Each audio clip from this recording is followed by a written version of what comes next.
Mtumishi wa Mungu aliyepokea mwaliko na Apostle Shadrack Wawire kuja kuhudumu katika kanisa la Amani Gospel. Ujumbe wake mkuu ulikuwa ni kwa ajili ya kuombea taifa la Kenya na kwa ajili ya kujiendeleza katika maisha.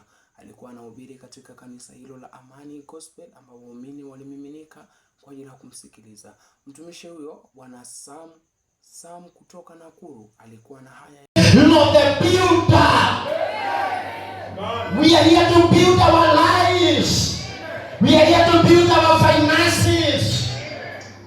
We are here to receive the grace to build our families.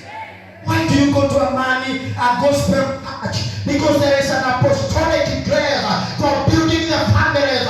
In that family, that church, the families need to break. Why the apostle there carries the grace to convert the scriptures into the reality. You start building the life. You start building your finances. You start building your career. You start building your family. This is an apostolic grace where we convert the prophetic to the apostolic reality of today. The well